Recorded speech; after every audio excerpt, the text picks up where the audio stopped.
황금은 불에 타고 수십 년을 땅에 묻고 물에 잠겨두어도 변하지 않는 유일한 금속이다. 연금술은 고대부터 중세까지 많은 사람들에 의해 연구되어 온 학문 중 하나입니다. 금속을 금으로 바꾸는 것을 목표로 하는 비과학적인 학문으로 알려져 있지만 실상은 철학에 가까웠는데요. 자신의 내면, 즉 영혼을 높은 상태로 이끌기 위한 과정이기도 했기 때문이죠. 연금술사들은 완벽하지 않은 굴이나 철 같은 금속들을 완벽한 물질인 금으로 변화시키는 과정에서 자신의 영혼도 함께 완전해질 것이라고 생각했습니다. 이러한 연금술의 기원은 고대 이집트에서부터였는데요. 이집트는 예로부터 황금을 중요시 여겼습니다. 투탕카멘의 황금 가면 등 갖가지 황금 공예품들이 실제로 존재하기도 했죠. 이들은 황금을 만들어낼 수 있다고 생각하였고 갖가지 시도를 하였는데요. 이러한 시도와 가설들이 아리스토텔레스와 같은 고대 그리스 학자들의 이론을 만나게 되어 연금술이라는 학문으로 구체화됩니다. 지구상에 존재하는 모든 물질은 물, 불, 공기, 흙의 4가지 원소의 특유 성질인 건조함, 습함, 따뜻함, 차가움의 조합으로 형성된다. 아리스토텔레스의 4원소설은 고대 연금술의 토대가 되었습니다. 물, 불, 공기, 흙의 구성만 있으면 만들지 못하는 물질이 없다고 생각했던 것이죠. 연금술사들이 이 4원소를 통해서 황금보다 먼저 만들려고 했던 것이 하나 있었는데요. 바로 현자의 돌입니다. 생명의 영약이라고도 불리며 회춘과 불멸을 이룰 수 있는 신비로운 물질인 현자의 돌은 연금술사들의 궁극적인 목표이기도 했죠. 현자의 돌은 금을 포함한 어떤 것이든 만들 수 있게 하는 연금술의 집대성, 만능의 돌이었습니다. 따라서 연금술사들의 목표는 금으로 변환시키는 것 이전에 현자의 돌을 만드는 것이었죠. 당대의 지식인들과 권력가들이 연금술에 관심을 가졌던 것 또한 이런 이유였습니다. 이 중에는 역사적인 인물들도 여럿 포함되어 있는데요. 대표적으로 야카의 아버지 바라켈소스, 인류 최후의 연금술사이자 미스터리한 일생을 보낸 생 제르마, 근대 과학의 거장이라고 불리는 아이작 뉴턴을 예로 들 수 있죠. 뉴턴이 연금술에 유별난 관심을 가지고 있었다는 사실은 영국의 학자인 존 메이너드 케인즈에 의해 밝혀지게 되었습니다. 1942년 케인즈는 뉴턴의 미출간 저작을 구매하여 읽게 됩니다. 해당 책은 17세기의 것으로 현자의 돌을 만드는 데에 필요한 재료 중 하나로 알려진 철학적 수은의 제조법이 필사되어 있었는데요.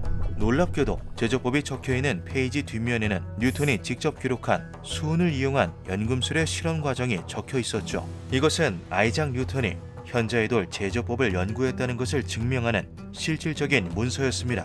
만유인력의 법칙을 발견해낸 과학의 거장마저 연금술의 신비로움에 매료되어 있었다는 증거이기도 했죠. 뉴턴이 남겨놓은 연금술 기록은 이 짧은 메모가 전부는 아니었습니다. 그는 연금술에 한창 매료되었던 시기 기묘한 내용의 서판을 하나 번역하게 되는데요. 연금술사들 사이에서 모든 진리를 담고 있는 것이라 불린 이 서판에는 연금술의 정수라 불리는 현자의 돌 제조 비법이 적혀 있다고도 알려져 있었죠. 이것은 거짓 없는 진실이며 가장 확실한 진리이다. 위에서와 같이 아래에서도, 그리고 아래에서와 같이 위에서도 만물은 하나로부터 탄생한다. 이것이 뜻하는 바를 깨닫는 자는 온 세상의 영광을 얻을 것이며 모든 모호한 것이 걷어지고 깨달음을 얻으리니 세계의 창조가 이곳에 담겨 있다. 타블라 스마락디나 혹은 에메랄드 타블렛이라 불리는 이것은 9세기경 처음 세상에 드러난 것으로 알려져 있습니다. 에메랄드라는 이름에 걸맞게 타블렛은 전체가 다 영롱한 빛을 내는 초록색의 광물로 되어 있으며 납작하고 판판한 판 위에 빼곡하게 글자가 적혀있는 신비로운 유물이라고 전해집니다. 타블렛의 내용이 본격적으로 해석되며 알려지기 시작한 것은 12세기 라틴어로 번역된 이후부터였는데요. 본문의 내용이 세상에 알려지면서 세계 각국의 연금술사들은 이 문장을 해독하기 위해 오랜 연구를 진행하였죠. 하지만 너무 장황하고 상징적이기만 한 내용들로 인해 그 뜻은 좀처럼 풀이되지 않았습니다. 에메랄드 타블렛은 기원과 저자도 불명이었기에 연금술사들은 그저 이것이 현자의 돌과 관련이 있을 거라는 어렴풋한 추측만 할 수 있을 뿐이었죠. 신비론자들은 에메랄드 타블렛에 적혀있는 내용이 신의 언어로 쓰여진 것이기에 우리가 사용하는 그 어떤 언어로도 완벽하게 이해할 수 없을 것이라 말하기도 했는데요. 그들이 이 타블렛을 신의 언어라고 이야기한 이유는 서판의 마지막 단락에 등장하는 이름 때문이었습니다. 나는 위대한 신의 전령이자 헤르메스 트리스 메기스투스라 불리는 자이니 세상의 모든 지혜 3가지를 알고 있는 이다. 헤르메스 트리스메기스투스는 그리스 신 헤르메스와 이집트 지혜의 신 토트를 종교적으로 결합해 만들어진 신과 같은 존재입니다. 그래서인지 어떤 기록에서는 그를 반신이라 하기도 하고 연금술에 능통한 이집트의 현자라고 이야기하기도 하는데요. 일부 신비주의 문학에서는 헤르메스 트리스메기스투스를 지혜의 신 토트와 동등한 대화가 가능한 인간이자 차원을 넘나들 수 있는 예언자라고 말하기도 했죠. 이와 관련하여 전해지는 이야기 중에는 기원전 1세기 때의 기록도 존재합니다. 고대 그리스의 역사가로 알려진 디오도로스 시쿨러스가 남긴 구절이죠. 알렉산드로스 3세가 에메랄드로 된 판을 하나 발견하였는데 그 타블렛에 페니키아 문자로 헤르메스의 비석이라 적혀 있었다. 왕은 그것을 천천히 살피더니 이 서판에 대한 것은 누구에게도 발설하지 못하게 명한다고 이야기했다. 이후 서판에 대한 기록은 어디에서도 찾아볼 수 없었다. 이 외에도 로마 시대 철학자인 아폴로니우스의 손에 서판의 내용이 적혀 있었다는 이야기도 전해져 내려옵니다. 일각에서는 그가 에메랄드 타블렛의 저자일 것이라 추측하기도 하는데요. 아폴로니우스는 신의 견줄만큼의 지식과 가까운 미래를 예지할 수 있는 능력까지 가지고 있었다고 전해지기 때문이죠. 실제로 그를 따르는 수많은 제자들이 있었으며 이들이 그를 헤르메스 트리스메기스투스라고 불렀다는 가설이었습니다. 하지만 수많은 전설과 기록 속에서도 에메랄드 타블렛의 실체를 추적할 수 있는 단서는 없었습니다. 아랍 문헌에서는 에메랄드 타블렛의 기원에 대해 이렇게 말하기도 하는데요. 발리나스라는 이름의 청년이 깊은 밤 숲을 헤매다 우연히 동굴을 하나 발견하였다.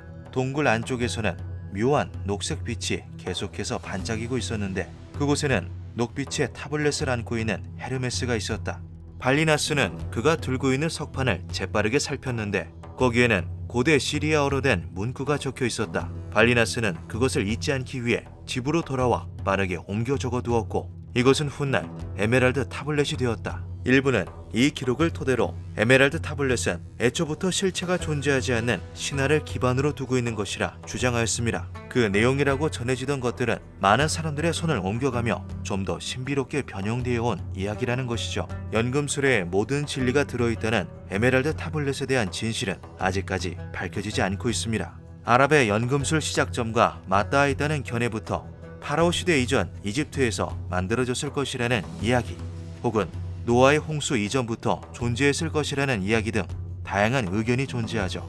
여전히 행방이 묘연한 에메랄드 타블렛, 진리의 정수라는 그 실체는 대체 어디서 찾을 수 있는 걸까요? 진리는 신과 비슷하다. 진리는 직접적으로 그 모습을 나타내지 않는다. 우리들은 그 계시에서 추측할 수 있을 뿐이다. 기묘한 밤이었습니다.